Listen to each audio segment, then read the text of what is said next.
This is my Cattleya beloved. It's a seedling cross, and the Laelia parent is very strong and it puts out very tall spikes. I am thinking of not repotting it, but taking a division off of it and putting it in semi-hydro. I like to grow my Cattleya and Cattleya hybrids in semi-hydro. But I usually don't like repotting them into semi-hydro, like taking them out of the bark, forcing all the roots to die and become semi-hydroponic roots, and it's just hard on the plant. So my preferred method is actually to wait for the plant to grow big enough in the regular medium until it's grown out of the pot, 2 to 3 pseudobulbs, and then to take a division off of it. So in this one, I am thinking of taking a division right here. So you can see all these roots here are already out of the pot.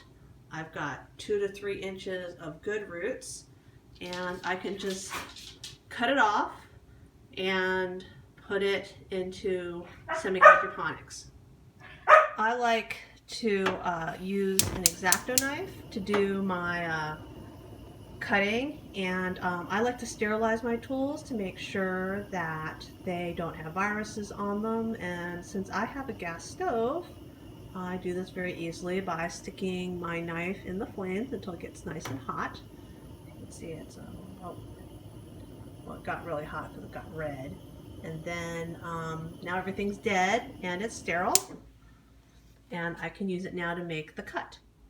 So I'm going to make my cut right here, and I probably can't record doing that because I can't hold the phone and cut with one hand, but I like the X-Acto knife because even though I've heated it to sterilize it, of course, it's not hot enough that I can't hold the handle. The worst thing about trying to move this into semi-hydroponics right now is that it is winter. And winter's hard. Most plants want to go into dormancy. It's just hard for plants to take semi-hydroponically. But it's really important to be in active root growth when you put something into semi-hydroponic. That's more important than doing it in the spring or anything else. If the roots are not actively growing, like you can see right here, then putting the Cattleya into semi-hydroponics will fail 100% of the time. So I put a cut across the bottom, and I put a cut across the top. You cannot really see this very well, but here's the cut across the top, and then I've also used the knife and gone up from the bottom, and then I'm actually just going to break it off. And in doing this, I can see that I've got a little bit of new growth starting right here, so most likely it'll just start a new lead, and I'm cutting right here to take off this 3-bulb division. And so I'm going to keep my original plant. I'm not going to get rid of it, and then I will have 2, and one will be growing semi-hydroponically the way that I like. After making that cut from the bottom and the top, then all I had to do was just basically snap the division off. I had to break one root which had grown back into the pot right there, and you can see this just comes out in one piece. It's one piece right there, 3 pseudobulbs right there, and there's my original plant, looking not quite so overgrown. So I like to use Chinese takeout containers for my semi-hydro. It's really easy to deal with them. No, Jeannie, you don't need to get on the stove. All I do is I heat a nail in the gas, like benefit of having a gas stove. I don't have to get a soldering iron or anything like that. And then once the nail is nice and hot, I just melt the holes into the takeout container, and the takeout containers are free. So like I just have to order some Chinese food, and usually soup, you know, egg drop soup, sweet and sour soup comes in this. So then I just melt the holes right in. I put 3 holes in here. See, that was super fast. And I'm all ready to put the plant in.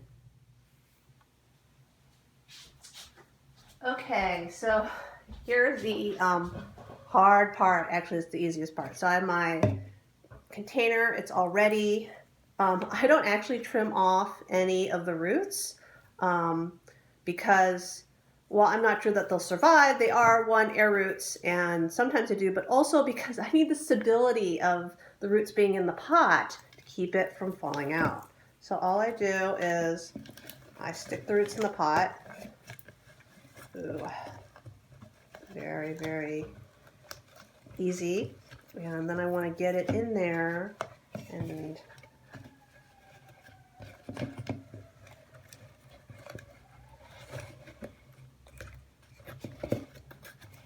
all right, so a little bit more squishing than I would probably have preferred.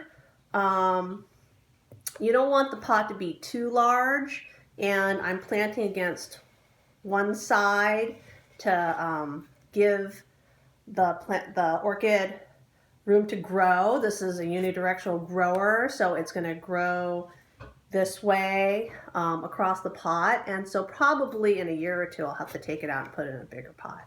Then I just take my Leca. I use Hydroton. I don't even know if you can get it anymore. I got it back. It used to come from Germany.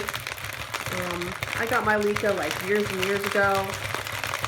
Since I've been growing in semi-hydroponics for like 15 years, and I got all my Hydroton years and years ago. In fact, the place that I got it from has gone out of business.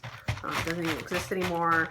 I know people get other kinds, but I like the size of the Hydroton. I actually use mine. This stuff is actually come out of other pots. It's been washed. I soak it in 4% bleach for at least 24 hours, but usually probably around a week because I forget that it's in there, and then because it changes the pH so much, I have to rinse all the bleach out. And then there we go, and I'm going to give it a little knock to make sure that all the stuff is down. Add a little bit on top. And tag it, and I'm all done.